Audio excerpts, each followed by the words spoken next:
ಇವತ್ತು ಪ್ರಾಣ ಹೋದ್ರು ಅದು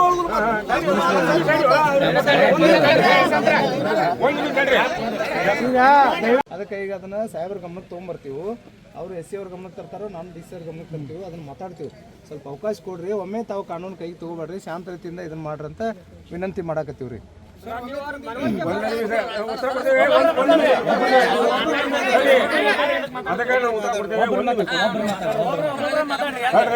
ಸರ ಕಾಲಾವಕಾಶ ಅಂತೂ ಯಾವ ಇದಕ್ಕೂ ಸಲಹಾ ಸಮಿತಿ ತಗೊಳ್ಳೋದಿಲ್ಲ, ಆರ್ಜಿಗೂ ತಗೊಳ್ಳೋದಿಲ್ಲ, ತಗೊಳ್ಳೋದೇ ಇಲ್ರಿ.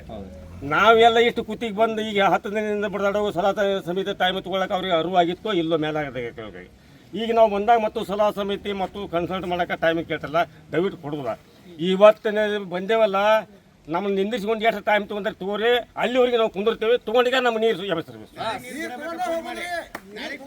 ಈಗ ನಾವು ಪುಡ್ಡಿನ ವ್ಯವಸ್ಥೆ ಮಾಡ್ಕೊಂತೀವಿ. 3 ಗಂಟೆ ಮೇಲೆ ಪುಡ್ಡಿನ ವ್ಯವಸ್ಥೆ ಮಾಡ್ಕೊಂತೀವಿ. ಏನು ಕೇಳುವುದಿಲ್ಲ. ನಮಗೇನಾರ 3 ಗಂಟೆ ನಂತರ ಏನು ಪ್ರಾಬ್ಲಮ್ ಇರಬಲ್ಲ ಅಂದ್ರೆ ನಾವು ಸಿಲಿಂಡ್ರು ಡಬರಿ ತರಿಸಿ ಪಾತ್ರೆ ತರಿಸಿ ನಾವು ಅಡುಗೆ ವ್ಯವಸ್ಥೆ ಮಾಡ್ಕೊಂಡು ನಾವು ಇಲ್ಲೇ ಇರೋರನ್ನ ನಾವು ಪೊಲೀಸ್ ಡಿಪಾರ್ಟ್ಮೆಂಟ್ಗೂ ತೊಂದರೆ ಕೊಡೋಲ್ಲ. ಅವ್ರು ನಮಗೆ ಕೊಡೋದು ಬೇಡ. ನಮಗೆ ಅವ್ರ ಆದೇಶ ತೊಗೊಂಡು ಬಂದು ಯಾರು ಮಾತಾಡ್ಕೊಂಡು ಗೇಟ್ ಪೂಜೆ ಮಾಡೋಣ ನಾಳೆ ಶುಕ್ರವಾರ. ಅಲ್ಲಿವರೆಗೆ ನಾವು ಇಲ್ಲಿ ತ್ಯಾಗದಿಂದ ಮಕ್ಕೊಂತೀವಿ. ಶುಕ್ರವಾರ ಮಟನು ಮುಂಜಾನೆ ಮಟನು ಹೋಗೋದಿಲ್ಲ. ಇದು ಮೊದಲೇದ್ದು.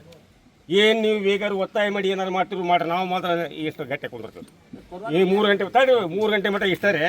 3 ಗಂಟೆ ನಂತರ ಹುಲಿಗಟ್ಟಿ ರೋಡ್ರಿ, ಅದನ್ನ ರೋಡ್ರಿ ಪೊಲೀಸ್ ಇಲಾಖೆ ವಿನಂತಿ ಮಾಡ್ಕೋತಾರೆ.